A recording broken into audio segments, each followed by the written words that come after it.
Natural hair colour కోసం చూస్తున్నారా? అయితే Anoos henna and black expert వాడండి. ఎవరైనా ఇలా ఉండండి, ఇలా జాగ్రత్త పడండి అని చెప్పటం అనేది వేస్ట్ వీడియో కింద లెక్క నా దృష్టిలో. Different crimes, different extra marital affairs, different murders చెప్పుకుంటూ పోతే మోరల్ వాల్యూస్ గురించి మనం మాట్లాడడం దండగా.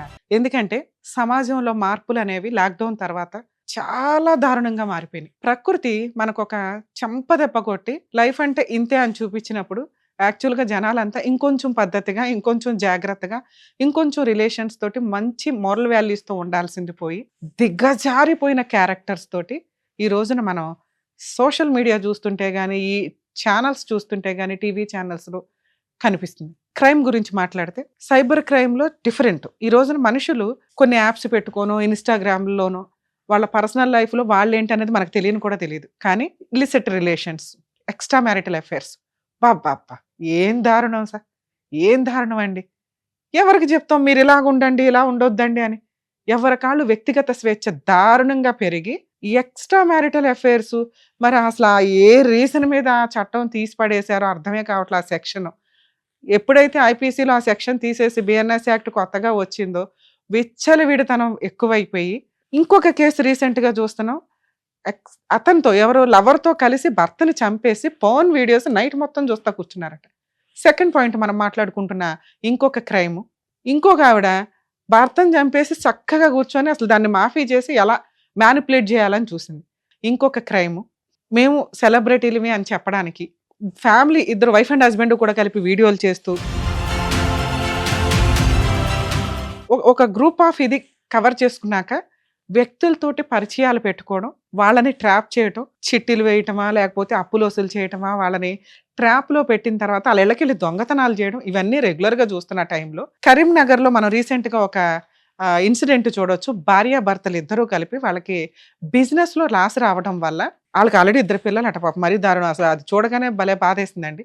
అలాంటిది భార్యని ప్రాస్టిట్యూట్గా పెట్టి అని అట్లాగే అనుకోవాలి. ఎందుకంటే ఈ డైలాగ్ ఎందుకు అంటున్నానంటే దగ్గర దగ్గర ఒక 100 మందితో ఆ అమ్మాయి పడుకుని ఆ వీడియోలు రికార్డ్ చేసి వాళ్ళని బ్లాక్మెయిల్ చేస్తున్నారు.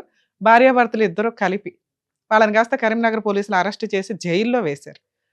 అంటే ఒక వ్యక్తి భర్త కూడా ఉన్నప్పుడు ఎలా అనిపిస్తుంది అంటే, అరే ఈవిడ క్యారెక్టర్ ఉన్న అమ్మాయి, ఈ అమ్మాయి మనకు ఈజీగా దొరుకుతుంటే 1000 రూపాయలకో 10,000కో దొరికేస్తుంటే ఈజీ అన్నట్లుగా అక్రమ సంబంధాలకి వెళ్తున్నప్పుడు సైబర్ క్రైమ్కి ఈ రోజున అద్దె లేకుండా ఉంది. ఇలా ఒక అమ్మాయి ఫ్రీగా దొరికినా డబ్బులకి దొరికినా కూడా డేంజరే అని గుర్తుపెట్టుకోండి. ఈ రోజున ఆ మనిషే మనల్ని చూడట్లేదు, దానికి తగ్గ కెమెరాలు చూస్తున్నాయి. అవి చూసారంటే కొన్ని కోట్ల మంది చూస్తున్నట్టే లెక్క. ఏ రోజున ఎక్కడ ఏ కెమెరా ఎలా ఉంటుందో, ఎవరు ఎట్లా రికార్డ్ చేస్తారో తెలియదు. ఈ రోజున 100 మంది సఫర్ అయ్యారు. అందులో ఎవరో ఒకళ్ళు ధైర్యంగా ముందుకొచ్చి కంప్లైంట్ ఇచ్చారు కానీ 99% ఎవరు కంప్లైంట్ ఇవ్వరు. ఎందుకంటే మహిళ కేసేస్తుందేమో, ఆవిడ కేసేస్తే మళ్ళీ మనం కోర్టుల చుట్టూ తిరగాలి, మన ఇంట్లో వాళ్ళకి తెలిస్తే ఆల్రెడీ నేను ఇట్లా తప్పు పని చేశానని వదిలేస్తారు అనే భయంతో 90%, 99% ఎవరు కంప్లైంట్లు ఇవ్వరు జెంట్స్. కానీ జెంట్స్ని కాపాడాల్సిన పొజిషన్ వస్తుందా అనే క్వశ్చన్ మార్క్ వచ్చేసింది. ఈ విషయాలు మనం మాట్లాడితే, మేడం అంతకుముందు మహిళలను బోల్డు మందిని చంపేశారు కదా మేడం, మరి అంతమందిని చంపినప్పుడు మాట్లాడలేదు, అందరం మనం మాట్లాడలేదా, ఏదో చేంజెస్ చేసుకుంటూ లా తీసుకొచ్చాం, ఓ 10 మంది చేస్తే ఏముందండి అంటే, మనం మాట్లాడుకున్న స్టార్టింగ్లో 10 మంది ఆ బ్లూ డ్రమ్ములు కానివ్వండి, ఫ్రిడ్జ్లో పెట్టడాలు కానివ్వండి, కుక్కర్లో పెట్టడాలు కానివ్వండి, ఇప్పుడు భూస్థాపితం చేసేస్తున్నారు. అందులో మన వాళ్ళు ఎవరు ఉండకుండా చూసుకోవాల్సిన పరిస్థితులు వస్తున్నాయి. దీన్ని మనం ఇలాగే వదిలేస్తే తప్పు ఎవరు చేసినా తప్పే అండి. అది మగాళ్ళు ఏంటి ఆడాళ్ళు ఏంటి? ఎక్స్ట్రా మ్యారిటల్ అఫైర్స్ కోసం భర్తలను చంపేసి వాళ్ళని ముక్కలు ముక్కలు చేసి పప్పులు చేసి పెడుతుంటే లీగల్గా కేసు వేసుకున్నప్పుడు చూసుకుందాం అనుకుంటే ఈ రోజున మనిషి ఉనికి, పెళ్ళి అనే బంధానికి వాల్యూ లేకుండా పోతుంది.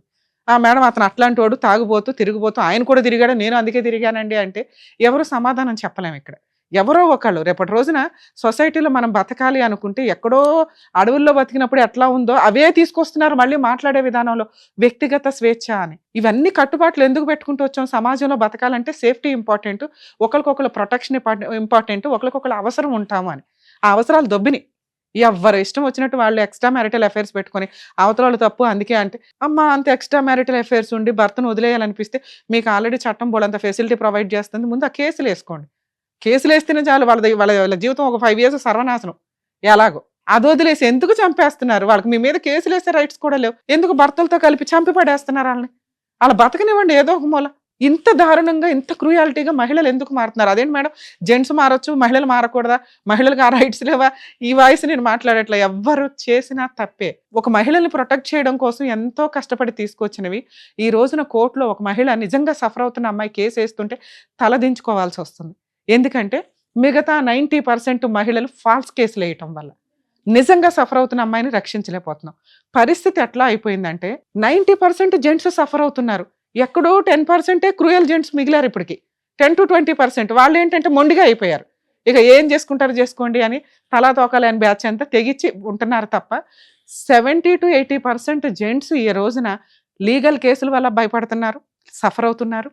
అలాగే ఈ మహిళలు మర్డర్ల దాకా వెళ్ళిపోతుంటే ముందు వాళ్ళ ఇంట్లోకి వెళ్ళి ఏం ఫుడ్ తినాలనేది కూడా భయం వేస్తుంది. ఏం వండి కలిపి ఏం పెడతారా అని చెప్పి.